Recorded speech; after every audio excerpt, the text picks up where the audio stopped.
Alors avant de plonger dans le système d'Al-Qarnayn, il nous faut tout d'abord aborder l'autre personnage, celui qui est mentionné juste avant dans cette même sourate de la caverne. Un personnage très spécial et très mystérieux, connu sous le nom de Khidr alayhi salam. Cette sourate Al-Kahf est un immense trésor de secrets et de sagesse qui concerne particulièrement ce qu'on appelle Ilmu Akhiruz Zaman, c'est-à-dire la science de la fin des temps, ou la science de l'eschatologie. Beaucoup de gens ont encore cette lecture littérale du Coran en pensant que ce Coran se lit comme un roman qui contient des récits. En réalité, on sait que chaque verset peut se lire de 7 perspectives différentes, ou dans 7 dimensions différentes. Chaque verset a aussi 7 interprétations différentes et 4 sens cachés. Aujourd'hui, on va essayer de plonger un peu en profondeur, Inch'Allah, dans cette sourate, et plus particulièrement dans l'essence du personnage Al-Khidr alayhi salam, pour essayer de définir qui il est justement. Alors, Kahf se traduit en français par caverne, et parfois, le nom de la sourate contient à lui seul l'essence de toute la sourate, de manière compressée si vous voulez. Et on va aujourd'hui, pour la première fois, ouvrir le bal sur une nouvelle science que j'ai tellement hâte de partager avec vous et à laquelle je vais commencer à vous introduire petit à petit, Inch'Allah. Cette science, c'est ce qu'on appelle la science cachée des lettres. Par exemple, dans le mot caverne, en arabe on va dire Kahf. Dans cette sourate Al-Kahf, vous avez 3 dimensions principalement symbolisées par les 3 lettres du mot Kahf. Donc, la lettre Kaf, la lettre Ha et la lettre Fa. 3 paraboles, 3 dimensions. Et vous avez aussi une petite parabole représentée par le soukoun sur le Ha, ce petit cercle, vous savez. Donc la première lettre, le Kaf, représente la première histoire qui nous est racontée. Ashabul Kahf, l'histoire avec les gens de la caverne en début de sourate.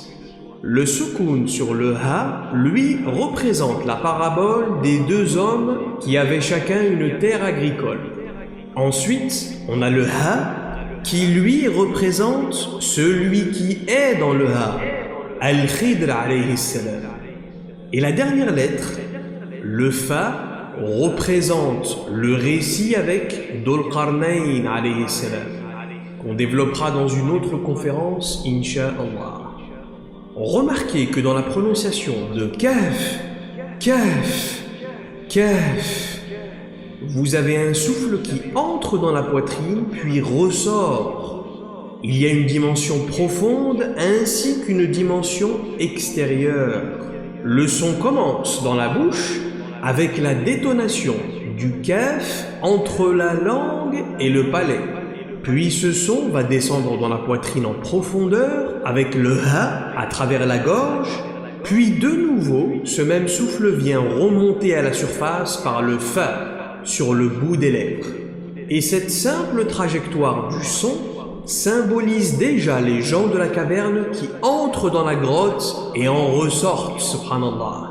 C'est pour cela qu'on dit qu'il est toujours mieux de réciter le Coran à voix haute, comme nous le rappelle Allah subhanahu wa ta'ala lorsqu'il dit dans le Coran Ba'd a'udhu billahi minash shaytanir rajim bismillahir rahmanir rahim warattilil qur'ani tartila, et récite le Coran harmonieusement, car les sens cachés de certains versets ne peuvent être compris parfois qu'en les récitant à voix haute. Même le son de la voix joue un rôle très important dans la compréhension des versets. Et c'est le miracle du son des versets d'Al-Qur'an. Donc, dans la sourate Al-Kahf, vous avez 3 paraboles principales et vous avez une petite sous-parabole. Premièrement, Allah nous conte le récit des Ashabul Kahf, de jeunes gens qui vivaient dans une cité tyrannique et corrompue. Une cité complètement opposée à la croyance d'un seul Dieu créateur et unique. Ces jeunes personnes vont être tellement persécutées de par leur croyance en Dieu qu'ils vont décider de prendre la fuite pour sauver leur foi. Et Allah subhanahu wa ta'ala va les envelopper de sa miséricorde en les guidant à se réfugier dans une caverne. Il va ensuite les faire dormir pendant 309 années consécutives. Puis miraculeusement, ils vont se réveiller et s'apercevoir que leur cité a complètement changé. 309 années de sommeil dans la caverne sans que leur corps n'eût subi le temps. Subhanallah. Puis ensuite, Allah nous mentionne la petite histoire entre ces deux hommes qui avaient chacun d'entre eux un jardin. L'un d'eux va s'enorgueillir et prendre de haut son compagnon en lui disant « J'ai plus de richesses que toi, et je doute fort que mes richesses viennent un jour à disparaître. » Et au lendemain, il va découvrir que son jardin et ses terres eurent été complètement détruites par la force d'Allah subhanahu wa ta'ala, et il sera pris de regret, et il s'en mordra les doigts pour le restant de sa vie. Et Allah subhanahu wa ta'ala nous raconte un peu plus loin dans cette sourate de la caverne le récit de Moussa alayhi salam, qui va aller à la recherche de l'être à qui Dieu a donné le plus de savoir. Et il va trouver ce fameux personnage qui n'est autre que celui qu'on appelle Khidr alayhi salam. Vous connaissez déjà cette histoire. Moussa va lui demander de le former et tous les deux vont cheminer ensemble dans 3 voyages différents. Chacun de ces voyages constituera un test pour Moussa alayhi salam qui se soldera à chaque fois par un échec. Et enfin, quatrièmement, Allah subhanahu wa ta'ala nous raconte l'histoire de Dhul Qarnayn alayhi salam. Un roi pas comme les autres, un roi très pieux à qui Allah donna le pouvoir et l'autorité sur le monde entier. Mais il lui donna aussi un niveau de savoir extrêmement élevé. Dhul Qarnayn alayhi salam va parcourir le monde et il sera sollicité entre autres par une peuplade pour barrer la route à ceux qu'on appelle Ya'juj et Ma'juj. Alors qu'est-ce que ce Ha? Le Ha est la dernière lettre de Allah. Le Ha est en réalité la dimension cachée d'Allah subhanahu wa ta'ala. Qu'est-ce qu'il y a dans ce Ha? Eh bien, il y a entre autres ce qu'on appelle al-ilm al-ladouni, la science ou le savoir transcendantal. Allah subhanahu wa ta'ala lève le voile sur ce savoir transcendantal dans cette sourate de la caverne en ce qui constitue le passage le plus important du Coran concernant la science de l'eschatologie et plus particulièrement concernant al-Masih ad-Dajjal. Écoutez attentivement. فوجد عبدا من عبادنا آتيناه رحمة من عندنا وعلمناه من لدنا علما. Il, c'est-à-dire Moussa alayhi salam, trouva l'un de nos serviteurs à qui nous avions donné une miséricorde de notre part. Vous avez entendu ça? Khidr alayhi salam est un homme qui a atteint un niveau de rahma, un niveau de miséricorde, un niveau de compassion tellement élevé que nous lui donnâmes le savoir transcendantal. Et nous lui enseignâmes une science infuse, une science transcendantale issue de nous. Est-ce que vous comprenez ce que ça veut dire? Quand vous voyez quelqu'un aujourd'hui qui prétend être un savant, tenter de vous expliquer la vie, mais que vous ne voyez pas en cette personne cette rahma, cette douceur, cette miséricorde, cet amour, alors sachez que cette personne ne puise pas son savoir dans la science transcendantale. Ce nous, cette lumière qui vient dans le cœur par l'inspiration divine. Mais qu'il ou elle se limite au lieu de ça au savoir conventionnel, le savoir académique, c'est-à-dire ce qu'on peut trouver dans les livres et chez les chouyours.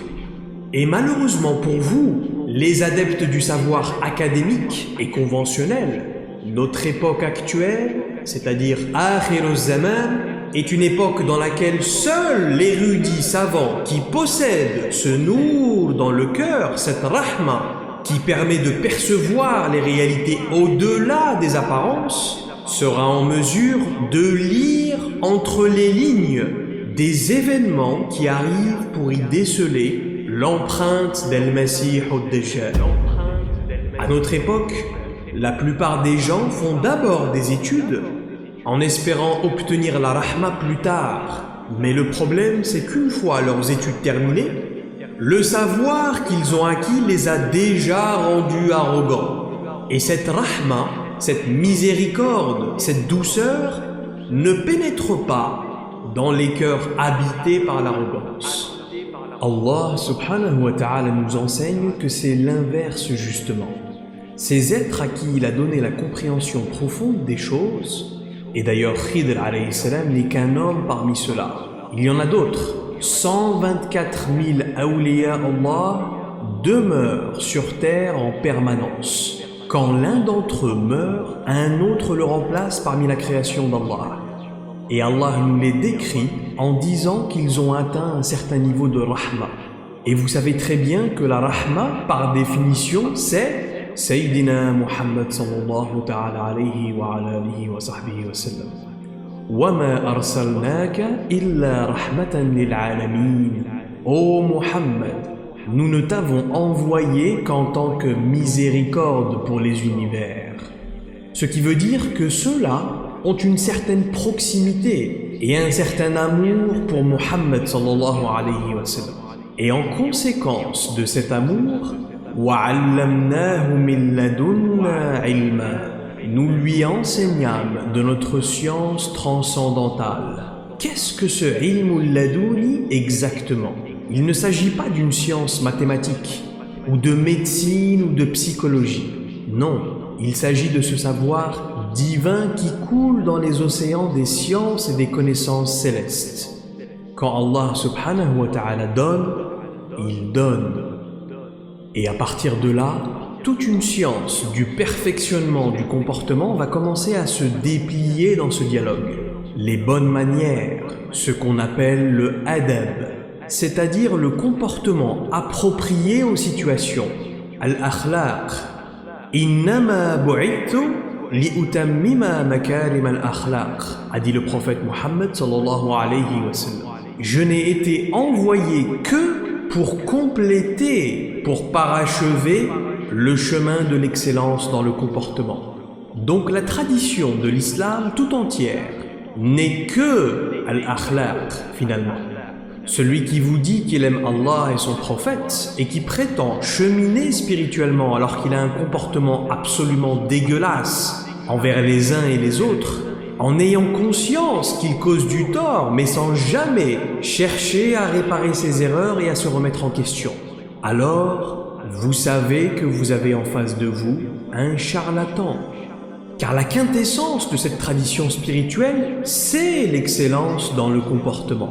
Allah subhanahu wa ta'ala ouvre à certains de ses serviteurs qui ont atteint l'excellence dans leur comportement, l'accès à ce ha. Parce que ce passage qui nous intéresse aujourd'hui se trouve dans Surat Al-Kahf, la sourate de Ashabul Kahf, les gens de la caverne. Parce qu'Ashabul Kahf est une parabole là aussi. Remarquez qu'Allah ne les a pas mentionnés par leur véritable nom encore une fois. Donc c'est un système, rappelez-vous. Le système des gens de la caverne est la réalité de tous les amoureux de Sayyidina Muhammad sallallahu alayhi wa sallam. C'est la réalité de ceux qui fuient l'idolâtrie des sociétés pharaoniques et corrompues vers la caverne de la miséricorde d'Allah. فَأْوُوا إِلَى الْكَهْفِ يَنْشُرْ لَكُمْ رَبُّكُمْ مِنْ رَحْمَتِهِ. Foncez prendre refuge dans la caverne afin qu'Allah puisse déverser sur vous de sa miséricorde. Allah subhanahu wa ta'ala veut déverser sur vous de sa miséricorde, mais vous devez d'abord fuir Ash-Shaytan et vous réfugier dans la caverne. Et donc cela constitue un système qui se reproduit à chaque époque. Est-ce que vous comprenez ce que je suis en train de dire? des jeunes gens qui fuient l'idolâtrie, la corruption et l'ignorance de leur société satanique pour se réfugier dans une caverne et invoquer la miséricorde du Créateur. Autrement dit, vous êtes vous-même les gens de la caverne de notre époque. Les systèmes mentionnés dans le Coran se reproduisent à chaque époque, encore une fois. Ashabul Kahf ne veut pas nécessairement dire fuir physiquement et aller se cacher dans une grotte, mais il s'agit d'une hijra intérieure. Là, ce qu'on fait ici aujourd'hui constitue exactement le système d'Ashabul Kahf. Vous êtes des gens qui pourraient être à l'heure actuelle en train de jouir des futilités, des passions et des divertissements de notre société moderne, mais à la place de ça, nous avons tous choisi de nous réunir ici pour parler de science et pour parler d'Allah. Vous comprenez? Vous avez fait le choix d'aller dans la caverne de la miséricorde divine. Anas ibn Malik radiyallahu anhu rapporte que le prophète sallallahu alayhi wa sallam a dit « Idha marartum bi riyadil jannah farta'u » Si vous passez près des jardins du paradis, alors asseyez-vous. Dans le sens, asseyez-vous et profitez-en.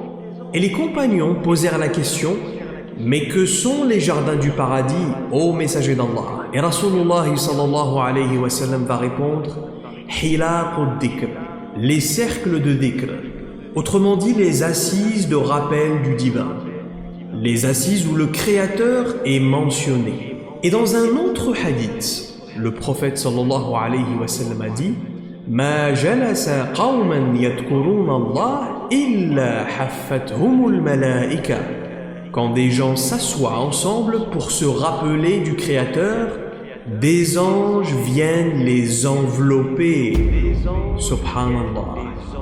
Vous n'imaginez même pas la chance que nous avons de pouvoir mettre nos vies sur pause, l'espace d'un moment, pour nous réunir ensemble et méditer sur la vie et sur la création d'Allah. Que ce soit les gens qui sont présents aujourd'hui ou ceux qui nous écouteront par la suite sur la chaîne YouTube, dès que vous êtes branchés avec le cœur à notre assise qui mentionne le Créateur, les anges d'Allah subhanahu wa ta'ala descendent vous encercler.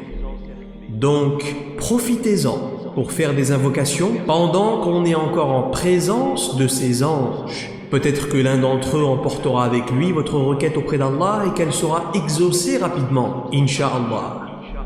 On en vient ensuite à cette fameuse histoire de Moussa alayhi salam avec ce personnage céleste, Al-Khidr alayhi salam. Et juste après ce récit, il y a l'histoire de Dhul Qarnayn. Dhul Qarnayn alayhi salam qui est aussi, tout comme Khidr, un personnage très mystérieux.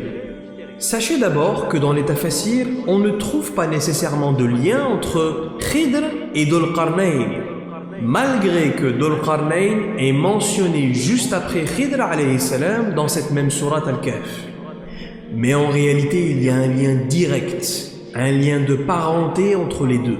À savoir que le père de Dhul Qarnayn alayhi salam est en fait le frère du père de Khidr alayhi salam, ce qui fait d'eux des cousins. Et ils ont même un lien dans la façon dont ils sont nés. À cette époque, les gens avaient beaucoup de connaissances sur l'astronomie, ce qu'on appelle Ilmul Falak.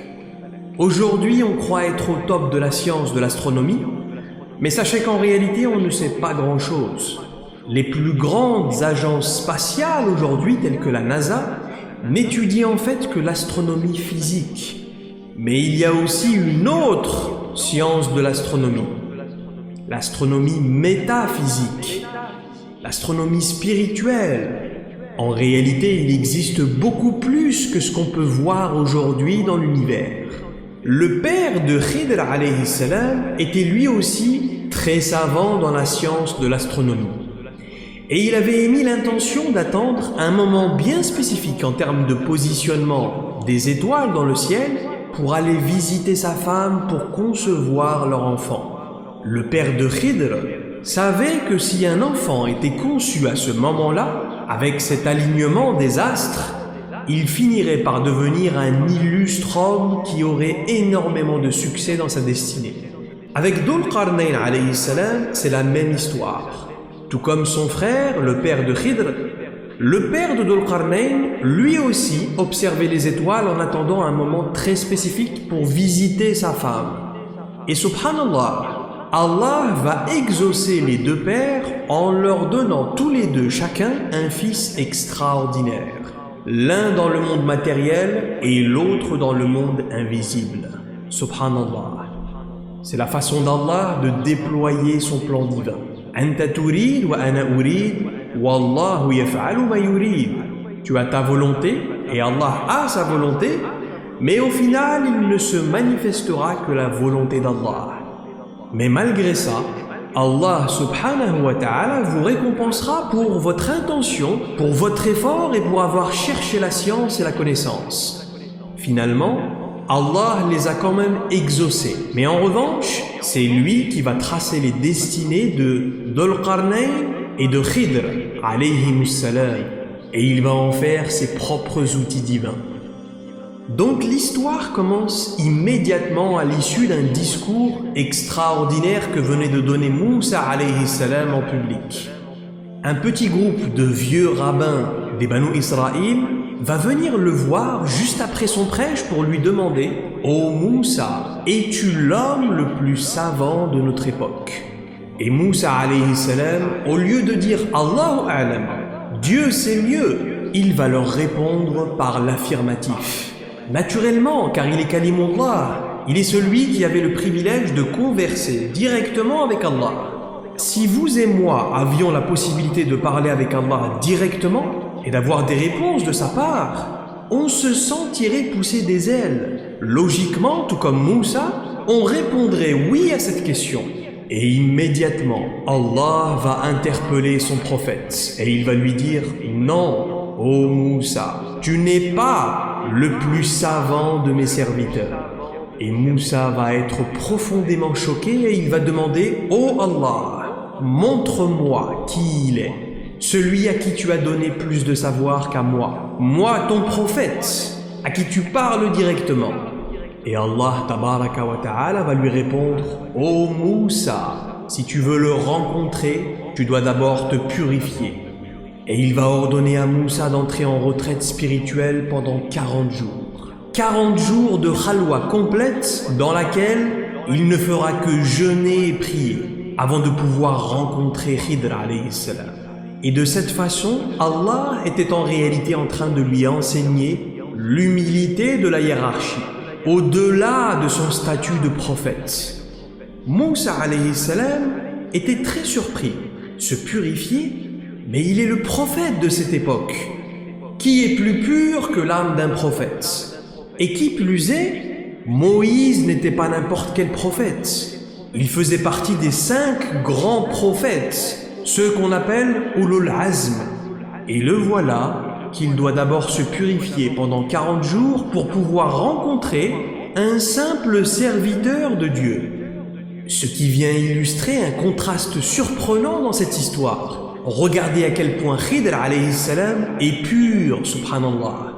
Pour entrer dans le ha d'Allah, vous devez être extrêmement pur. Moussa alayhi salam, lui, ne pouvait pas y entrer à ce moment-là. Donc Allah va lui ordonner 40 jours de retraite. Et regardez ensuite comment Allah subhanahu wa ta'ala va briser l'ego de Moussa en lui demandant à l'issue de sa retraite de prendre un petit poisson mort, de le mettre dans un petit panier et de parcourir les terres à la recherche de ce serviteur. Bien évidemment, si Khidr alayhi salam avait voulu, il aurait pu venir à Moussa alayhi salam en une fraction de seconde. Parce qu'il est dans le ha, il sait comment se déplacer dans l'espace et dans le temps. Mais Allah subhanahu wa ta'ala enseigne à Moussa l'humilité ici. Si tu veux rencontrer l'être de savoir, tu dois courir. Tu dois fournir un effort qui soit à la hauteur de ce privilège, quand bien même tu es le prophète. Et en même temps, Allah nous montre quelque chose de très important ici, à savoir que même le prophète court derrière le abd pour le supplier de lui donner un peu de son savoir. قال له موسى هل أتبعك على أن تعلمني مما علمت رشدا. Me permets-tu de te suivre afin que tu m'enseignes de ce qu'on t'a enseigné à travers la guidance? Wala a'si laka amra. Et tu me trouveras obéissant, dit Moussa alayhi salam. Donc on voit ici que Moussa alayhi salam se plie entièrement à la supériorité de savoir de cet homme. Il n'est pas arrivé comme ça en lui disant « Écoute, je suis le prophète de cette époque et Allah m'envoie à ta rencontre pour récupérer chez toi 2 ou 3 tours de passe-passe. » Non, le adab avant tout. Moussa alayhi salam se met dans la peau de l'élève qui cherche l'acceptation de l'enseignant. « Puis-je te suivre? Me permets-tu de te suivre afin d'apprendre ?» Et qu'est-ce que Khidr alayhi salam va lui répondre? Innaka lan tastati'a ma'iya sabra. Vraiment, tu ne pourras pas supporter me suivre. Ajib, cette scène est incroyable. Encore une fois, Moussa alayhi salam n'est pas n'importe qui. Il est Kalimullah, l'interlocuteur du Créateur.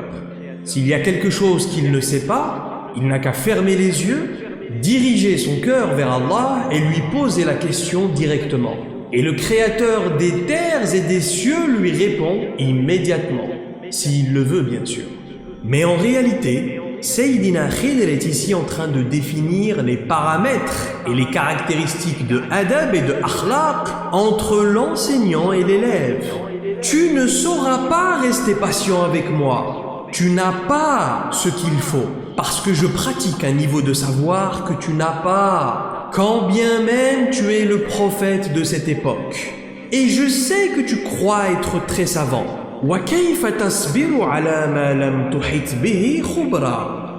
Mais comment pourrais-tu rester patient devant un savoir qu'Allah ne t'a pas révélé? Maintenant, on se pose la question. Qui est le plus élevé en rang? Le prophète ou le abd? Le prophète ou le serviteur? Eh bien, c'est très intéressant parce qu'Allah nous montre ici que c'est le abd qui est supérieur. Al-Khidr alayhi salam est un être très spécial. Il est interdimensionnel. Les tâches de la mission que joue Moussa alayhi salam dans le monde matériel, eh bien, ce job-là, Khidr le fait dans les 2 mondes. Ce qu'il faut comprendre, c'est que Khidr est bel et bien vivant encore aujourd'hui. Il n'a pas encore goûté ce phénomène qu'on appelle Maut, la mort. La mission de Moussa alayhi salam est d'apporter un message aux êtres humains dans le monde matériel. Mais les missions de Khidr alayhi salam s'opèrent dans les 2 mondes. Il est l'enseignant de ce monde invisible. Khidr fait le lien entre les 2 dimensions. Il constitue ce pont entre le monde invisible et le monde matériel. Il amène de ces réalités de l'invisible dans le monde manifesté. Mais la sagesse intrinsèque de ce dialogue, c'est bien sûr le « Innaka lan tastati'a ma'iya sabra ». Tu ne pourras pas supporter un savoir que tu ne comprends pas. Tu n'as pas ce qu'il faut pour le comprendre, ô Moussa. Autrement dit, la substantifique moelle de cet océan de akhlaq et de adab qui mène à l'acquisition de la connaissance, écoutez bien, c'est qu'il vous faut toujours savoir garder le silence. Cette voie vers la science transcendantale, eh bien c'est la voie du silence, c'est la voie des bonnes manières, c'est la voie de l'humilité. Je ne sais pas. Je ne sais rien par définition. Qui suis-je pour émettre des objections? Non. Je dois garder le silence jusqu'à ce qu'Allah subhanahu wa ta'ala ouvre mon cœur pour comprendre les sagesses de ces réalités. Maintenant, écoutez attentivement. En réalité, ce que Khidr a montré à Moussa dans les 3 épisodes de ce voyage, de cette formation, le bateau des pêcheurs d'abord, l'enfant ensuite, et finalement, le mur. En réalité, ces 3 situations n'étaient rien d'autre que des symboliques de la vie de Moussa alayhi salam lui-même.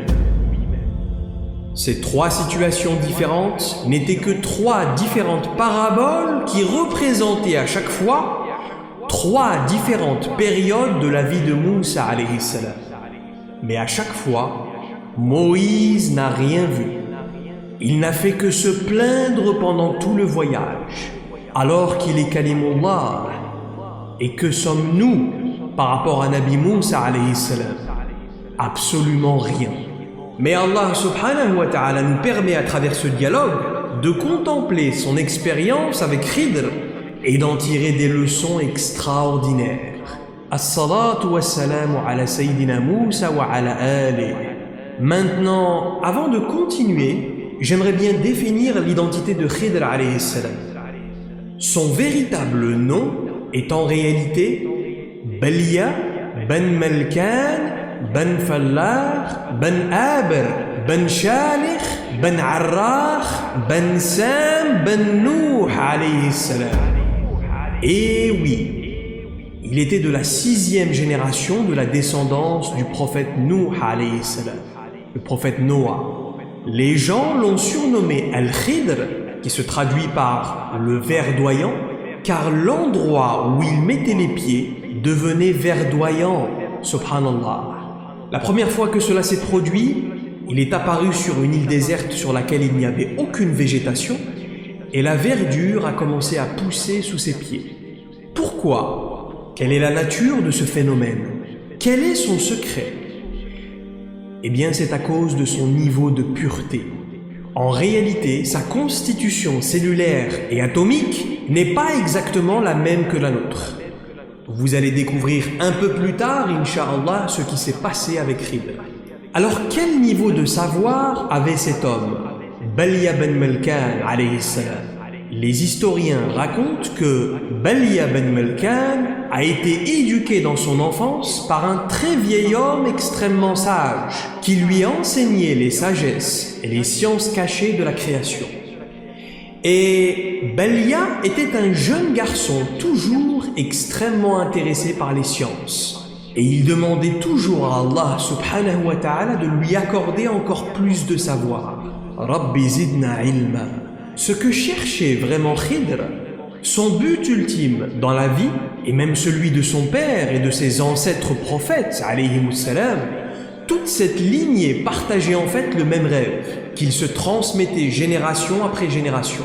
C'était selon eux la substantifique moelle de la vie. Leur rêve, écoutez bien, c'était de pouvoir adorer Allah subhanahu wa ta'ala à sa juste valeur, tel qu'il le mérite. Et quand on médite sur cette idée, on se dit que peu importe combien on pourrait adorer Allah, ce ne sera jamais suffisant. Mais Khidr, dans son cheminement spirituel, en était vraiment arrivé à se poser cette question existentielle. Si Allah me donnait la vie jusqu'au jour dernier, c'est-à-dire le jour de la résurrection, et que je sois en mesure de l'adorer sans arrêt, est-ce que ce serait suffisant? Et Allah subhanahu wa ta'ala, dans sa miséricorde absolue, dans sa générosité, va répondre à sa demande. Même si bien sûr au final ce ne sera jamais suffisant toujours. Mais Allah va lui accorder l'immortalité. Ou plutôt il va accorder à Khidr l'intemporalité. Donc Al-Khidr alayhi salam est toujours vivant jusqu'à aujourd'hui. Et il ne mourra pas avant le jour dernier. Allah en a fait son outil divin. Beaucoup de gens rapportent des témoignages sur Khidr. Certains l'ont vu dans leurs rêves, certains l'ont rencontré dans la réalité. D'autres disent souvent le voir à la Mecque aussi, ou à la mosquée d'Al-Aqsa à Jérusalem. Et subhanallah, les témoignages se ressemblent les uns aux autres. Dans des situations similaires, où la personne se retrouve seule dans une impasse, un homme apparaît pour l'aider, et puis d'un seul coup, il disparaît et on ne retrouve pas ses traces. Et bien la plupart du temps, cette manifestation est Khidr alayhi salam. Parmi les grandes preuves rapportées concernant la vie de Khidr alayhi salam, il y a par exemple 2 riwayats rapportés par Ahmed ibn Hanbal radiyallahu anhu, dans lesquels le prophète Mohammed sallallahu alayhi wa sallam nous raconte que Khidr et le prophète Ilyas se retrouvent chaque année pour passer le mois du Ramadan ensemble à Jérusalem. On a aussi une autre riwaya, Ibn Asakir, qui rapporte que le grand érudit Abu Zur'a al-Razi, rahmatullahu alayhi, a rencontré Khidr en personne 2 fois dans sa vie. La première fois dans sa jeunesse et la deuxième fois lorsqu'il était en fin de vie. Mais que l'apparence de Khidr n'avait pas changé d'un poil entre les 2 rencontres, nous raconte-t-il. On a aussi Saïd Nursi, le grand penseur musulman d'origine kurde, qui a écrit l'œuvre Risal al-Nur, un exégèse du Coran monumental de 14 volumes. Saïd Nursi a affirmé que Khidr est toujours vivant, mais il décrit 5 degrés d'existence et il explique que Khidr est vivant au 2e niveau.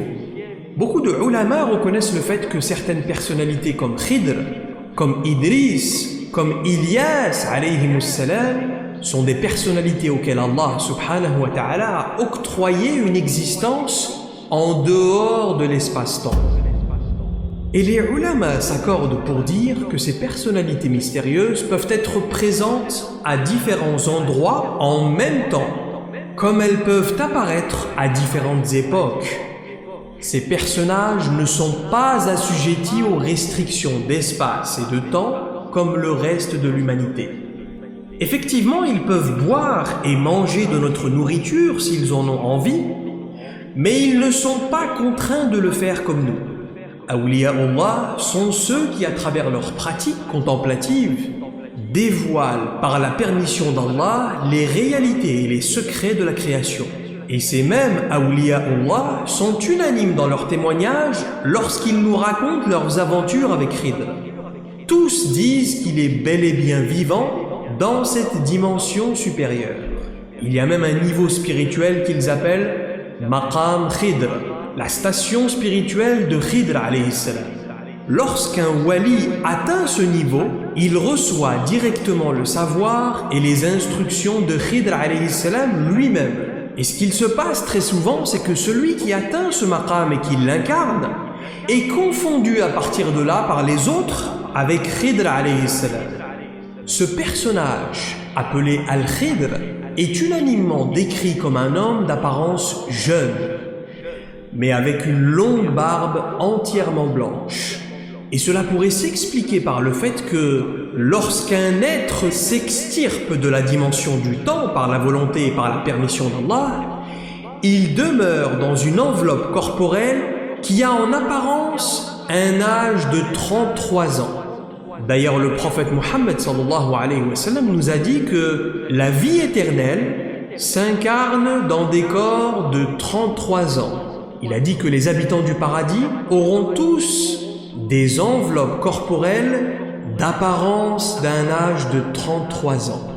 Et au passage, entre parenthèses, Jésus alayhi salam a été élevé auprès d'Allah à l'âge de 33 ans.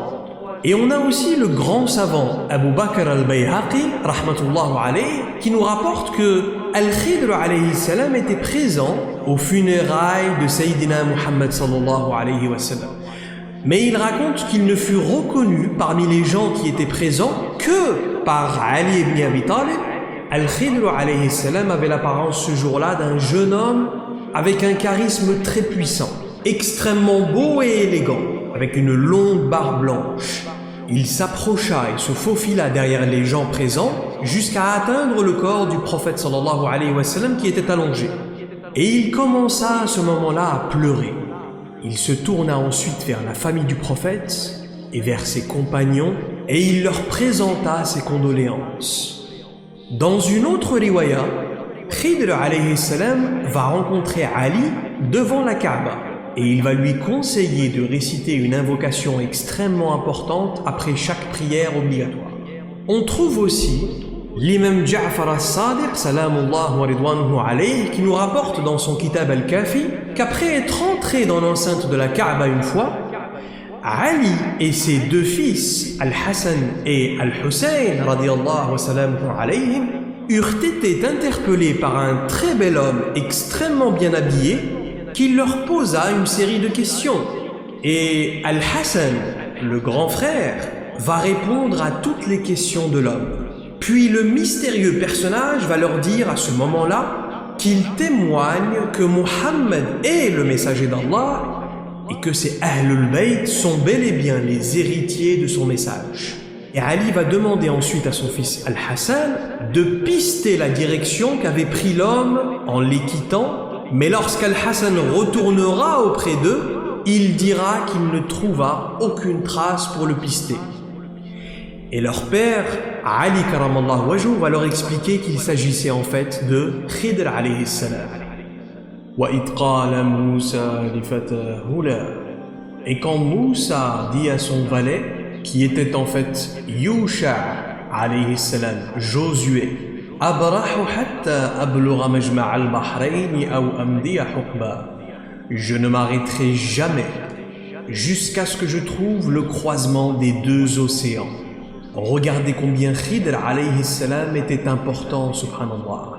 Et ici, on va commencer à parler d'emplacement. On peut tout de suite voir que deux interprétations sont possibles pour ce passage. Majma' al-Bahrain, le croisement ou le confluent des deux océans. La première, ce serait l'interprétation exotérique, extérieure, zahiriya, l'interprétation littérale. Donc qu'il s'agirait d'un endroit physique qu'aurait indiqué Allah subhanahu wa ta'ala à son prophète Moussa, dans lequel il y aurait un croisement entre deux mers ou deux océans, supposément l'endroit où se trouvait à ce moment-là Khidr alayhi salam. Et la deuxième interprétation, ce serait l'aspect caché, ésotérique, batini de ce verset. Majma' al-Bahrain. Écoutez attentivement. Quand on médite sur l'ensemble des textes sacrés, alors on prend conscience que ces deux océans ne peuvent pas désigner un emplacement physique en réalité, mais qu'ils seraient en fait un emplacement métaphysique. Le premier océan représente, écoutez bien, Al-Nubuwa, la prophétie. Donc Moussa alayhi salam est celui qui représente la prophétie à ce moment-là. Et le deuxième océan constitue Al-Wilaya, ou encore Al-Ubudiyya, représenté ici par Al-Abd Salih Khidr alayhi salam. Deux océans, le guide visible, connu, manifesté, et de l'autre côté, l'enseignant invisible, inconnu, occulté. Et Moussa alayhi salam doit le trouver à cet endroit-là, où se trouve la joncture entre ces deux océans métaphysiques. Où l'a-t-il trouvé exactement? Et là, ça devient très intéressant. Soyez attentifs. En réalité, le prophète Moussa alayhi salam a rencontré Khidr à l'endroit où se trouve la fameuse Aynul Hayat, une source d'eau qui donne l'immortalité à qui la boit, plus communément appelée la fontaine de jouvence, ou la source de vie. Cette fontaine de jouvence existe entre deux dimensions opposées, notre dimension matérielle et la dimension de l'antimatière. Allah a ordonné à Moussa alayhi salam de se purifier pendant 40 jours afin que les atomes qui constituent son corps physique puissent entrer dans l'antimatière et ne pas se désintégrer. Inch'Allah, dans une prochaine conférence sur Dhul Qarnayn, on va extrapoler un peu plus sur ce sujet. Parce que Dhul Qarnayn alayhi salam est justement le spécialiste de l'antimatière. Il avait la capacité d'accéder et de ressortir de l'antimatière. Et c'est un sujet fascinant, subhanallah. Ce sont les océans profonds d'Al-Qur'an. Plus vous plongez en profondeur, plus vous ouvrez des portes.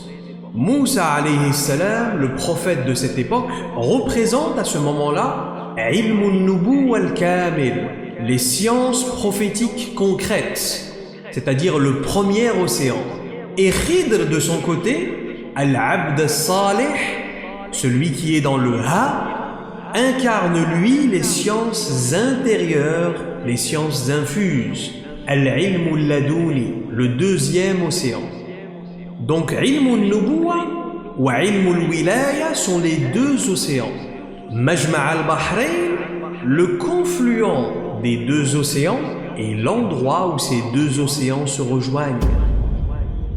La joncture entre les deux mondes, entre la matière et l'antimatière. Al-Zahir wal-Batin. À cet endroit-là se trouve la source de vie. Aynul Hayat. Le prophète Muhammad sallallahu alayhi wa sallam d'un côté et l'imam Ali karramallahu wajhu de l'autre côté. An-Nubuwa wal-Wilaya. Parce que le prophète est An-Nubuwa al-Kamila. Et l'imam Ali ibn Abi Talib est Al-Wali al-Kamil de cette époque. Ana madinatul ilm wa Ali babuha. Je suis la cité du savoir et Ali en est la porte, a dit le prophète sallallahu alayhi wa sallam. Et en réalité, l'imam Ali est encore plus élevé en rang spirituel que Khidr alayhi salam. Si Khidr est une rivière, Ali est un océan, car il constituait la porte vers Muhammad sallallahu alayhi wa sallam, qui est le centre de la création. Mais il faut bien comprendre que ces deux océans ne se mélangent pas. Maraj al-Bahrain yaltaqiyan, il a donné libre cours aux deux océans pour se rencontrer, mais baynahuma barzakhun la yabghiyan. Il y a entre ces deux océans une barrière qu'ils ne dépassent pas. Et donc si l'imam Ali karamallahu wajhu wa salamullahu wa ridwanuhu alayhi se mélangeait au prophète sallallahu alayhi wa sallam, alors Ali deviendrait le prophète et inversement. Mais Allah subhanahu wa ta'ala nous dit yakhruju minhuma al-lu'lu wal-marjan. Et de ces deux océans sortent al-lu'lu wal-marjan, la perle et le corail.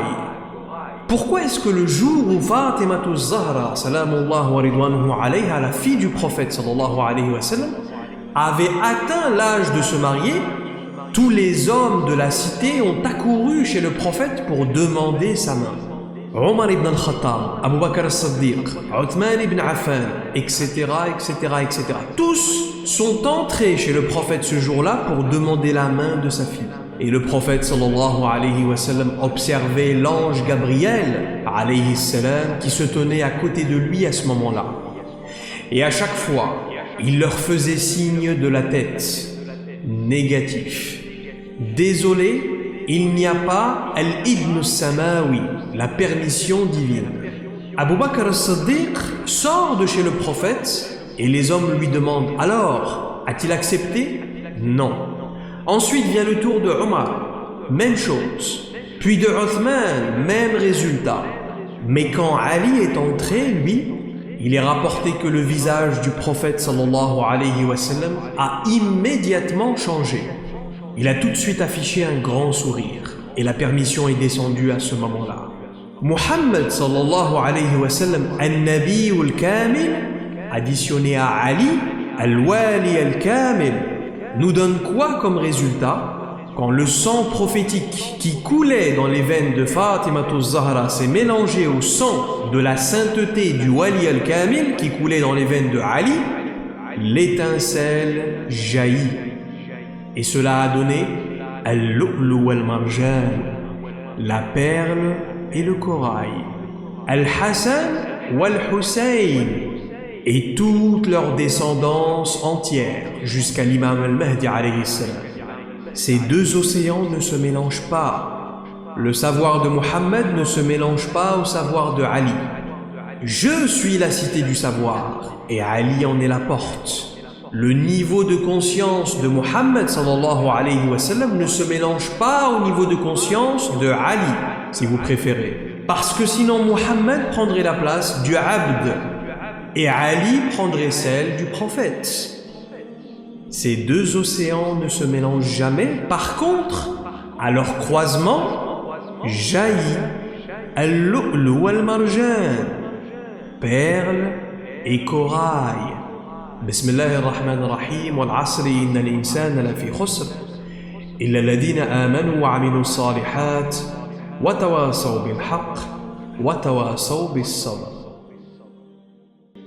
فلما بلغا مجمع بينهما نسيا حوتهما فاتخذ سبيله في البحر سربا. Puis lorsque tous deux eurent atteint le confluent, ils oublièrent leur poisson qui prit alors librement son chemin dans la mer. Nous raconte Allah subhanahu wa ta'ala dans cette surah. Ce poisson était mort à la base, souvenez-vous. Allah subhanahu wa ta'ala a ordonné à Moussa de prendre ce poisson mort et de le mettre dans son panier, car il retournerait à la vie en présence de Khidr alayhi salam.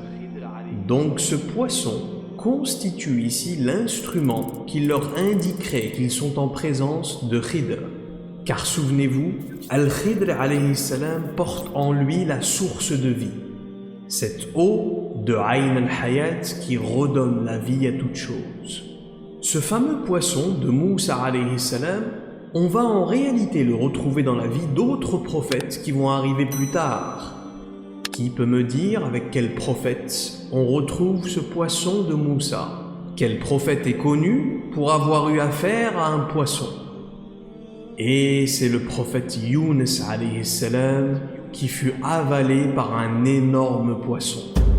On sait qu'entre l'époque de Moussa et celle de Yunus, il s'est écoulé environ 200 années. Donc on peut facilement faire le lien entre le poisson de Moussa et celui de Yunus alayhi salam. Le poisson qui avait avalé Yunus et le poisson que Moussa avait mis dans son panier. Ce même poisson qui a sauté du panier et pris la fuite dans la mer. À l'époque, il était petit, mais en 200 années, il va prendre du volume. Comment est-ce qu'on sait qu'il s'agit du même poisson? On sait que Yunus alayhi salam est resté une longue période dans le ventre de ce poisson. Et Allah subhanahu wa ta'ala nous dit, si nous n'avions pas été miséricordieux envers Yunus pour le dhikr qu'il faisait, à savoir que Yunus alayhi salam récitait dans le ventre de ce poisson qu'il avait avalé, La ilaha illa anta, subhanaka inni kuntu min al-zalimin. Si nous n'avions pas été miséricordieux envers Yunus pour le dhikr qu'il faisait, nous l'aurions laissé dans le ventre de ce poisson jusqu'au jour dernier. Comment un poisson peut rester vivant depuis l'époque du prophète Yunus alayhi salam jusqu'au jour dernier? Combien de milliers d'années va vivre ce poisson? C'est impossible. Un poisson ne vit pas aussi longtemps. À moins que ce poisson n'ait bu de Ayn al-Hayat, la fontaine de jouvence, la source de vie qui donne l'immortalité. Voyez-vous comment tout est connecté? Rien n'est mentionné aléatoirement dans le Coran. Le poisson mort que Moussa met dans son panier au début de sa quête symbolise en réalité notre âme. Nos âmes dans cette dunya sont mortes comme ce poisson mort. Pas de lumière dans ces âmes. Nos âmes ne vivent malheureusement la plupart du temps que pour Hayat ad-Dunya, la vie d'ici-bas. Et ces âmes mortes que nous sommes trouvent leur breuvage, leur source de vie, si vous voulez, dans les assises de savoir et de dhikr, telles que celles d'aujourd'hui. Et donc Moussa alayhi salam et son valet finissent par s'apercevoir que leur poisson a sauté du panier. Et ils décident alors de rebrousser chemin jusqu'à l'endroit où le poisson les a quittés. Et à ce moment-là commence la rencontre que nous raconte Allah. Ba'da a'udhu billahi minash shaytanir rajim. Bismillahir rahmanir rahim. فوجد عبدا من عبادنا آتيناه رحمة من عندنا وعلمناه من لدنا علما. Ils trouvèrent à ce moment-là un homme assis sur un rocher, comme s'il les attendait, subhanallah. Et cet homme va s'adresser à Moussa en premier, comme s'il le connaissait depuis toujours, en lui disant « Est-ce que c'est bien toi, Moussa ibn Imran ?» Et Moussa va répondre « Oui, c'est bien moi. » Et ensuite va s'installer le dialogue. « Hal attabi'uka ala an tu'allimani mimma 'ullimta rushda » Me permettrais-tu de te suivre afin que tu m'enseignes de ce qu'on t'a enseigné à travers la guidance? « Qala innaka lan tastati'a ma'iya sabra » Vraiment, tu ne pourras pas faire preuve de patience avec moi. Tu ne pourras pas te contenir avec ce que je fais. Mais finalement, Moussa alayhi salam va promettre à Khidr qu'il se tiendra à carreau et l'enseignant de l'invisible, qui est Khidr alayhi salam, va lui permettre de le suivre. Seulement voilà, suivre Khidr alayhi salam est une expérience très particulière pour nous communs des mortels. Voyez-vous, il y a deux types de savoir. Vous avez ce qu'on appelle ilm al-tashri', c'est quand vous avez une problématique dans votre vie et que vous allez voir un cheikh ou un docteur en jurisprudence et vous lui demandez « Cheikh, j'ai raté mon jeûne par exemple, tel ou tel jour, pour X raison. Est-ce que je peux rattraper comme ça ?» Et le cheikh vous dira quelles sont les règles pour que votre journée de jeûne soit valable auprès d'Allah subhanahu wa ta'ala. Mais voyez-vous, Khidr alayhi salam ne se comporte pas dans la vie en fonction de ilm al-tashri', car cet individu, cet être spécial, n'est pas soumis à ces règles-là. Il n'est pas assujetti aux lois divines. Pourquoi ? Parce qu'il est un serviteur direct d'Allah subhanahu wa ta'ala. Abdun salih. Il reçoit les ordres directement d'en haut. Il ne raisonne pas comme nous. Al-Khidr alayhi salam ne fait qu'appliquer les ordres d'Allah à travers une guidance qui est verticale. Il ne fait que manifester ce qui lui est ordonné sans se soucier des lois horizontales de notre monde matériel. Et de cette perspective-là, Al-Khidr alayhi salam est en réalité au-dessus du prophète, qui lui est toujours assujetti aux lois divines. Par exemple, Khidr alayhi salam peut prendre la vie de quelqu'un. Il en a le droit. Mais Moussa alayhi salam, s'il fait une erreur ou s'il commet un crime, Allah subhanahu wa ta'ala le punira pour cela. Mais Khidr, non. La preuve, c'est que Moussa alayhi salam a tué un homme et il a dû passer par un long processus de repentir jusqu'à ce qu'Allah lui pardonne. Khidr, lui, peut ôter la vie d'un jeune garçon sans qu'il ne doive en rendre compte devant Allah, parce qu'il est Abdun Salih. Il ne prend aucune décision de lui-même. Il n'y a plus de moi en Khidr en fait. L'être Khidr est complètement effacé dans la présence divine. وَمَا فَعَلْتُهُ عَنْ أَمْرِي. Et je ne fais pas tout cela de mon propre chef, dit Khidr alayhi salam à la fin de la formation, lorsqu'il dévoile à Moïse l'aspect caché des trois situations. Dans le premier épisode, les deux personnages vont demander à de pauvres pêcheurs de les transporter avec eux dans leur bateau, et ces pêcheurs acceptent. Mais une fois dans la mer, Khidr alayhi salam va percer la coque de ce bateau, et le bateau des pêcheurs va se mettre à couler. Donc Moussa alayhi salam naturellement va réagir. Mais qu'est-ce qui t'a pris ? Tu as essayé de faire couler ces gens ou quoi ? Et l'enseignant de l'invisible, Khidr alayhi salam, va gentiment lui rappeler « Alam aqul innaka lan tastati'a ma'iya sabra » Ne t'avais-je pas prévenu que tu ne supporterais pas ce que je fais ? La réalité de cette parabole est très importante. Écoutez attentivement et soyez très attentifs à partir de là. Cette parabole symbolise en réalité la permission qu'Allah subhanahu wa ta'ala donne à une cause pour diminuer parfois votre niveau de richesse. Ici, en l'occurrence, la cause, c'est Khidr en personne. Mais que ce soit à travers une amende que vous devez payer, par exemple, ou une perte de profit de votre boîte, ou un dégât des eaux à la maison, ou un contrat ou une opportunité de perdu, Allah subhanahu wa ta'ala crée parfois la cause tout simplement pour diminuer votre niveau de richesse. Pourquoi ? Écoutez bien, c'est très important. Pour vous épargner une potentielle exploitation ou récupération de shaitan dans vos biens. Khidr alayhi salam n'a pas détruit le bateau. Il n'a fait que percer un trou sous l'inspiration d'Allah. Pourquoi ?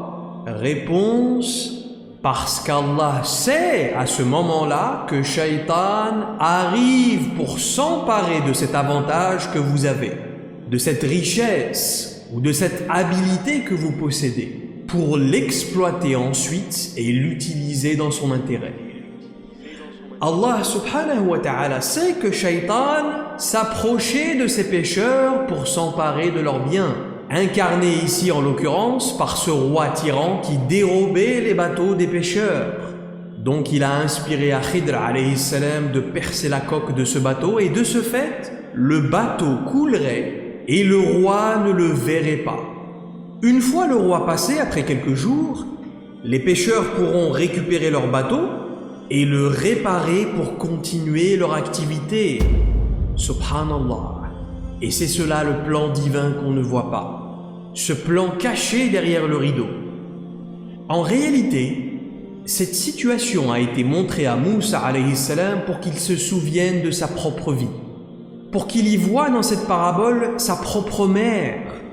Sa mère qui l'a jeté dans un panier dans les eaux du Nil lorsqu'il n'était lui-même qu'un bébé, rappelez-vous. Khidr, l'enseignant, aurait pu à ce moment-là demander à Moussa « Oh Moussa, ne te souviens-tu pas de ta mère qui t'a jeté à l'eau dans un panier quand tu étais bébé ? Et qu'est-ce qu'Allah a fait de toi ensuite ? Allah n'a-t-il pas inspiré à ta mère de te jeter à l'eau pour que finalement tu sois secouru par la famille de Pharaon et que tu sois adopté par son épouse Asya alayhi salam, une illustre femme extrêmement pieuse qui fait partie des 4 meilleures femmes du monde. Et n'a-t-il pas fait de toi ensuite un grand architecte ? Et n'a-t-il pas fait de toi finalement un prince héritier de l'Égypte ? Mais Moussa alayhi salam n'a pas su voir tout ça. Et il s'est emporté contre Khidr alayhi salam. Il a manqué de adab. Ensuite, dans l'épisode avec l'enfant, Khidr et Moussa rejoignent un petit garçon et Allah subhanahu wa ta'ala dans sa sagesse inspire à Khidr de le tuer sur place, devant les yeux sidérés de Moussa alayhi salam.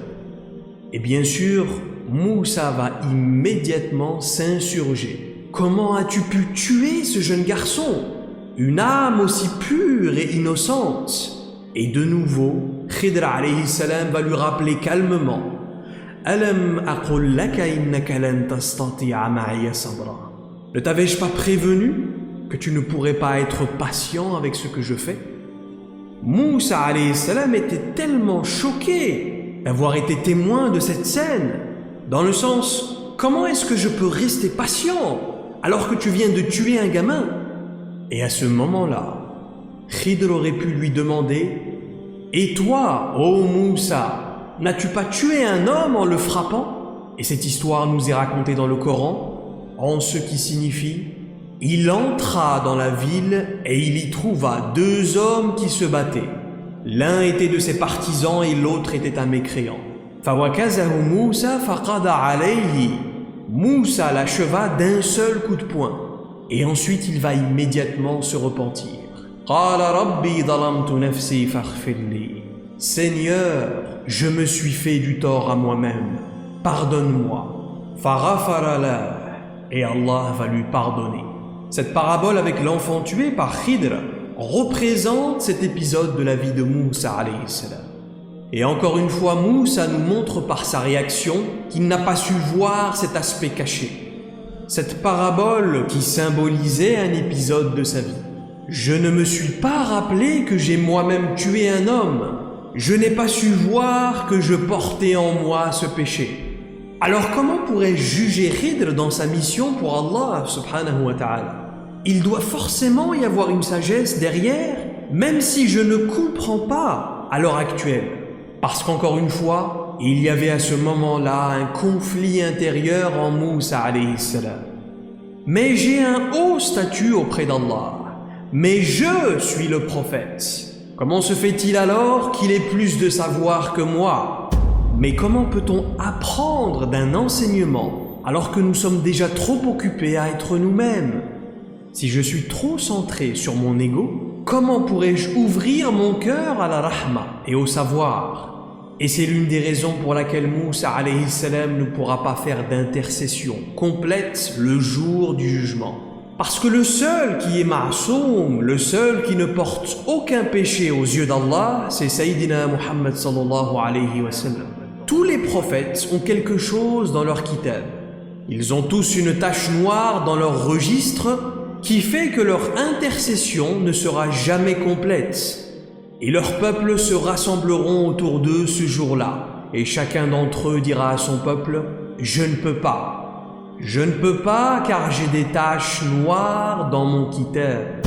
Je ne peux pas vous sauver aujourd'hui. » Et tous les prophètes diront à leur peuple, « Allons vers Sayyidina Muhammad sallallahu alayhi wa sallam pour implorer son intercession, son ultime shafa'a. » Et Allah subhanahu wa ta'ala permettra à ce jour-là à Muhammad sallallahu alayhi wa sallam de s'élever sur ce qu'on appelle Al-Maqam Al-Mahmoud, la station suprême de la louange. Et il fera à ce moment-là la grande intercession dans une longue prosternation. Et cet événement-là le transportera de son état de Muhammad vers son état ultime appelé Mahmoud, dans lequel il demeurera pour l'éternité. Sallallahu alayhi wa sallam. Donc dans cet épisode, avec ce garçon tué, quel rôle a joué Khidr alayhi salam à ce moment-là? Écoutez attentivement. Al-Khidr alayhi salam a pris le rôle d'un ange. Dans cet épisode-là, il a joué le rôle de l'ange de la mort, Azraïl alayhi salam. Il a ôté la vie de quelqu'un. Et ça me fait rire parfois quand je lis certains exégèses du Coran. Beaucoup de mufassirin disent qu'il le poignarde. Ou même j'ai lu une fois qu'il égorge le gamin. Non, c'est Khidr alayhi salam. Il ne fait pas les choses comme ça. Khidr alayhi salam entre dans son cœur. Il faut comprendre que Khidr alayhi salam est un être qui est conscient dans le had Allah. Il peut pénétrer le temps, l'espace et les dimensions. Il peut entrer n'importe où. Donc à ce moment-là, sa conscience entre dans le cœur de ce garçon et il stoppe son tasbih. Dans le 3e épisode, Moussa et Khidr, dans leur voyage, vont trouver une maison et ils vont demander l'hospitalité aux habitants de cette maison, mais ces gens vont refuser. Seulement, au moment de partir, ils vont remarquer qu'un mur de la maison est en mauvais état, qu'il est sur le point de s'écrouler. Et Khidr alayhi salam, avec sa rahma, ne pourra tout simplement pas s'empêcher de faire quelque chose. Il va s'approcher de ce mur et passer sa main dessus. Et le mur va se restaurer et se solidifier de nouveau. Et naturellement, Moussa va de nouveau le blâmer. « Mais pourquoi tu as fait ça ? Ces gens-là n'ont même pas voulu nous donner de la nourriture !» va s'exclamer Moussa alayhi salam. Tu aurais pu au moins leur demander une contribution pour ce que tu as fait, car nous sommes fatigués et nous avons faim. Ce qui est logique en apparence. Mais plus tard, Khidr alayhi salam informera Moussa que s'il a fait ça à ce moment-là, c'était parce qu'il y avait en dessous de ce mur un trésor destiné à 2 orphelins. Allah subhanahu wa ta'ala ne voulant pas que le mur s'écroule à ce moment-là, car cela révélerait le trésor et les gens se l'approprieraient, il a donc inspiré à Khidr de sceller ce mur de nouveau. Car en réalité, il était destiné que le mur ne devait s'écrouler que plusieurs années plus tard, quand ces 2 orphelins auront atteint l'âge adulte pour qu'à ce moment-là, ce soit eux qui découvrent le trésor. Et encore une fois, Khidr aurait pu dire à ce moment-là, « Ô Moussa, n'as-tu pas donné à boire de l'eau du puits aux filles de Shu'aib alayhi salam, peut-être pour recevoir à ton tour un bénéfice, l'hospitalité, ou une épouse peut-être au bout du compte, hein? Donc tu me juges moi pour ne pas avoir demandé une contribution à ces orphelins pour avoir réparé leur mur ?» Et cette dernière objection de Moussa va engendrer leur séparation à ce moment-là. Hada firaqu bayni wa baynak. C'est ici que nos chemins se séparent, dira Khidr à Moussa à ce moment-là. Allah subhanahu wa ta'ala montrait en réalité à Moussa ces 3 paraboles qui avaient un lien direct avec sa propre vie. Si seulement il avait eu à ce moment-là la patience d'accompagner cet enseignement en faisant preuve de adab, Moussa serait alors arrivé à la conclusion que ces 3 situations étaient en fait 3 images de sa propre vie. Et c'est la nature miraculeuse du puzzle que Moussa alayhi salam, le grand prophète des Banu Israël, n'a pas su résoudre. Chacune de ces situations représentait une pièce du puzzle de ta vie, ô Moïse. Ce bateau symbolisait ton panier. Ce garçon tué symbolisait cet homme que tu as tué. Et ce mur symbolisait le puits duquel tu as donné à boire aux filles de Shu'aïb alayhi salam. Avec dans ton intention peut-être une récompense en contrepartie. Car tu étais tellement fatigué et affamé à ce moment-là. Et pour ce geste-là, Sayyidina Shu'aïb alayhi salam va te prendre sous son aile et finira même par te donner la main de sa propre fille. Et pas n'importe laquelle. Il te donnera la main de sa fille préférée, Séphora, rahmatullahu alayha. Séphora, qui va devenir une illustre femme qui constituera un pilier dans la mission de Moussa alayhi salam. Un soutien indéfectible dans sa mission de libération du peuple des Banu Israël. Toutes ces sagesses et ces prises de conscience gâchées parce que Moussa alayhi salam n'a pas su à ce moment-là rester silencieux, parce qu'il n'a pas su faire preuve d'un bon comportement, al-adab, parce qu'il n'a pas su faire confiance à Allah et son plan divin caché. Khidr alayhi salam va ensuite lui donner les explications cachées de ces 3 épisodes, et ils vont ensuite se séparer. Et Allah subhanahu wa ta'ala ne mentionnera plus jamais dans le Coran ce mystérieux personnage après ça. C'est le seul passage où il mentionne Khidr alayhi salam. Mais en réalité, à travers ce passage, Dieu nous révèle une de ces créatures qui a atteint une telle position, une créature qui a atteint un niveau spirituel très élevé, à tel point qu'Allah subhanahu wa ta'ala est en permanence avec lui. Plus que ça même, Al-Khidr constitue la main de Dieu sur terre. Il est la manifestation des opérations divines secrètes sur terre et dans l'invisible. Et les rationalistes et les cartésiens qui ont cette lecture littérale du Coran disent très souvent « Non, Khidr n'était qu'un être humain, donc il est mort. Il n'est plus là aujourd'hui et il faut arrêter de croire aux contes de fées, bla bla bla. » Et pour appuyer leurs propos, ils vont utiliser le hadith dans Sahih Bukhari, dans lequel le prophète sallallahu alayhi wa sallam nous dit « Après ma mort, les gens ne vivront plus au-delà de 100 ans. » Donc, disent-ils, c'est impossible qu'un homme comme Khidr puisse vivre aussi longtemps. Mais je pense que tout le monde ici est capable de voir que cet argument ne tient pas la route.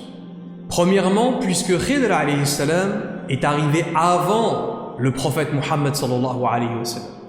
Et deuxièmement, il est très facile de décrédibiliser cet argument parce que dans Sahih Bukhari lui-même, on trouve un autre hadith dans lequel le prophète sallallahu alayhi wa sallam nous dit avoir vu le Dajjal, Al-Masih al-Dajjal, l'Antéchrist. Et il a dit, cet homme va rester en vie jusqu'à ce que Jésus, Isa ibn Maryam alayhi salam, vienne le tuer à la fin des temps. Donc, on voit bien qu'il y a une contradiction ici. Soit le premier hadith est faux, soit le prophète sallallahu alayhi wa sallam ne parlait pas de tout le monde. On peut voir aujourd'hui, c'est vrai, que la moyenne des gens décède entre 70 et 90 ans.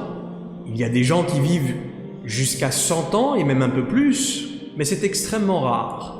Donc il est plus probable que le prophète sallallahu alayhi wa sallam parlait de la moyenne des gens en général à la fin des temps, mais qu'il n'incluait pas des gens spéciaux tels que Khidr alayhi salam ou Al-Masih al-Dajjal. Encore faut-il avoir la finesse et l'ouverture d'esprit pour le comprendre. De notre côté, walhamdulillah, nous disons qu'Al-Khidr alayhi salam est bel et bien vivant, car Allah lui a permis de boire de la source de vie, Aynul Hayat, et il restera vivant jusqu'au jour dernier, Inch'Allah. Et je pense que vous avez compris maintenant pourquoi est-ce qu'on l'appelle Khidr. Rappelez-vous, lorsqu'il passe sur une terre aride, elle devient luxueusement verte de végétation. Pourquoi? Parce qu'il a bu de la source de vie. L'eau de cette source de vie coule dans ses veines. Tout ce qu'il touche reprend vie. Une autre leçon très importante de cette histoire, c'est que peu importe combien vous pensez être proche d'Allah, il y aura toujours plus élevé que vous. Vous trouverez toujours quelqu'un qui l'est encore plus que vous.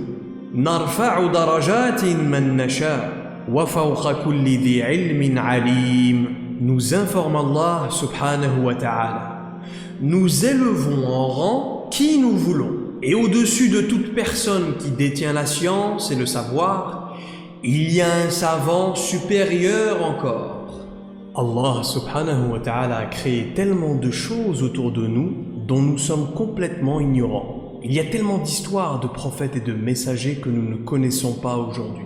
Je le répète encore une fois, Al-Khidr alayhi salam existe bel et bien jusqu'à maintenant. Et bientôt, Inch'Allah, il sera avec l'imam al-Mahdi alayhi salam.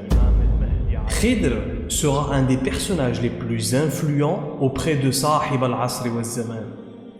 Il est rapporté dans Sahih Muslim que lorsqu'Al-Masih ad-Dajjal apparaîtra et qu'il approchera à la périphérie de la ville de Médine, un croyant l'interpellera et le défiera.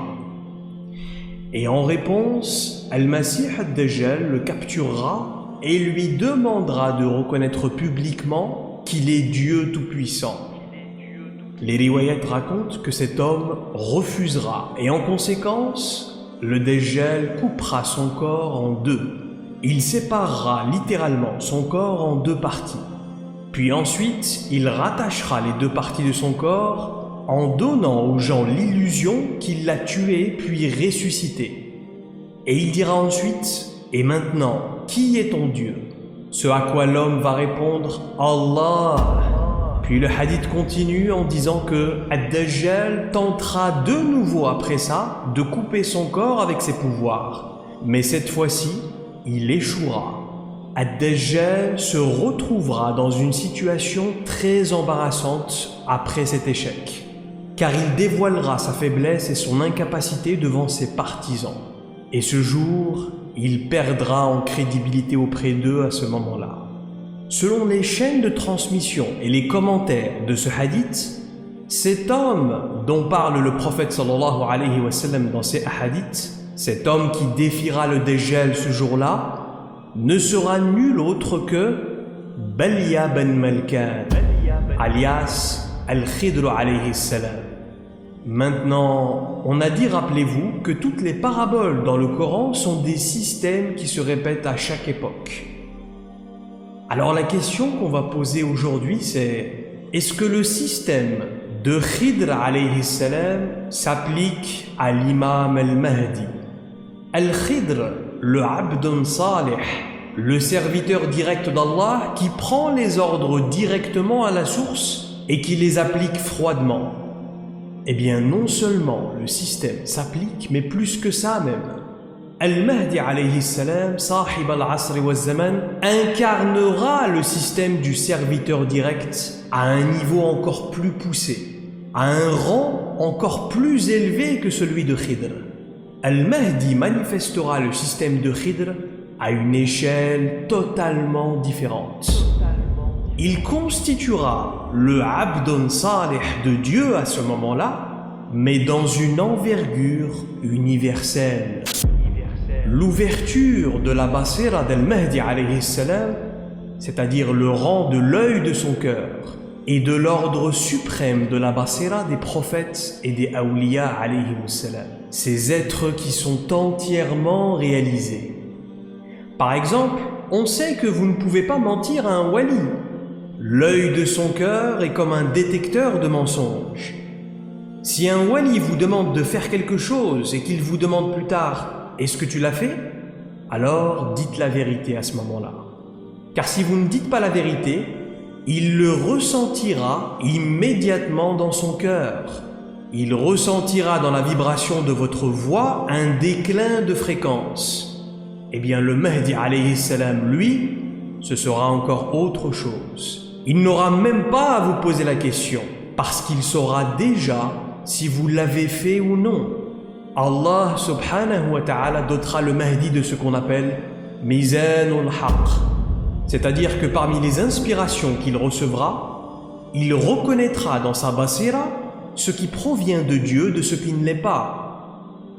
Comme l'a dit le prophète sallallahu alayhi wa sallam, lorsque lui a été demandé « Ô messager d'Allah, comment sais-tu que c'est une révélation divine qui vient à toi ? Je le sais parce qu'elle est toujours précédée par un retentissement, c'est-à-dire par un son particulier, dit Rasulullah sallallahu alayhi wa sallam. » En réalité, le degré spirituel du Mahdi sera au-dessus des sahaba du prophète sallallahu alayhi wa sallam. Et il sera même au-dessus des awliya. Il constituera à ce moment-là Al-Wali al-Kamil, c'est-à-dire le wali suprême de l'époque finale. Al-Mahdi sera la manifestation sur terre de la justice suprême.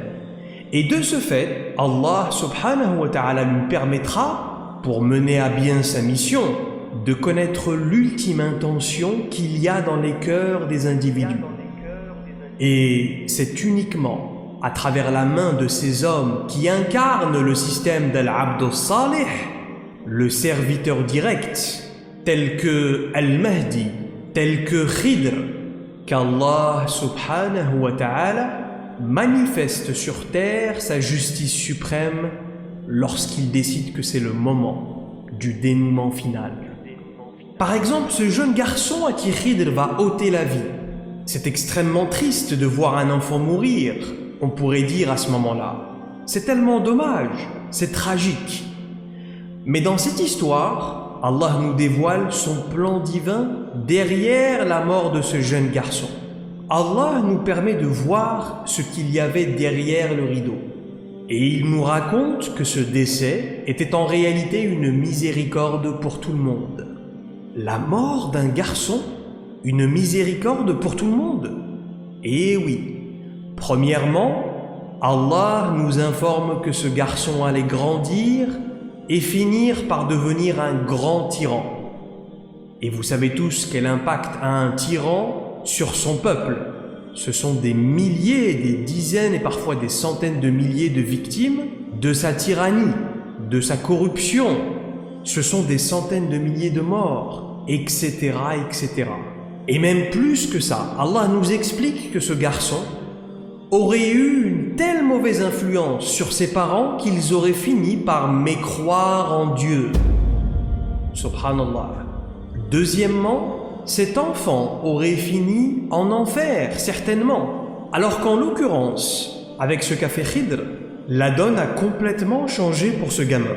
Allah subhanahu wa ta'ala a empêché la destinée de ce garçon d'aller plus loin. Il est donc décédé en étant encore un enfant, donc il est encore pur. Et donc, logiquement, il retournera auprès de Dieu au paradis, Inch'Allah. Troisièmement, ses parents étaient des croyants et ils sentaient que leur fils n'était pas normal. Et ils invoquaient Allah de les aider avec lui. Ce qu'il va se passer, c'est que plus tard, avec la mort de ce garçon, Allah subhanahu wa ta'ala va faire que la femme va retomber enceinte. Et il est rapporté que ce nouvel enfant va être un grand wali d'Allah. Il y a même des riwayats qui rapportent qu'Allah leur donnera un prophète. Allah va les récompenser en réalité parce qu'ils ont fait preuve de patience avec la mort de leur premier fils. Donc Khidr alayhi salam, ici à travers son acte, incarne en quelque sorte la réponse aux invocations des parents. Vous voyez, subhanallah, à quel point ce créateur est surprenant dans son plan divin.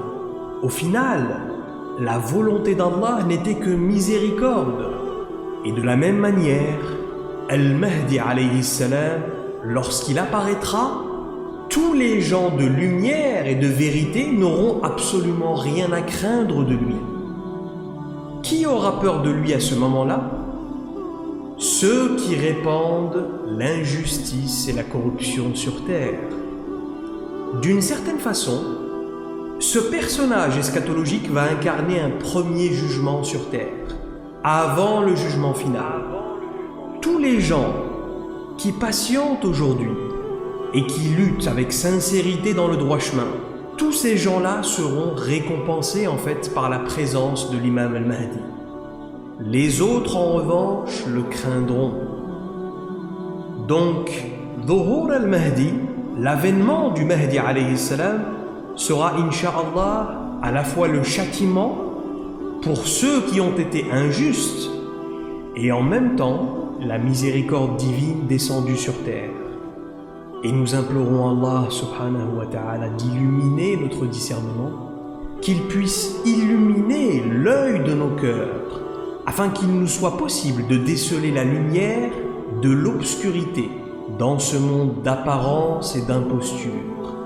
Et nous l'implorons de revêtir nos âmes de l'amour de Sayyidina Muhammad sallallahu alayhi wa sallam, cette rahma, pour accéder, incha'Allah, aux réalités de ces océans de savoir céleste et transcendantal. Bismillahirrahmanirrahim. Wal asri innal insana lafi khusr illa alladhina amanu wa amilus salihat wa tawasaw bil haqq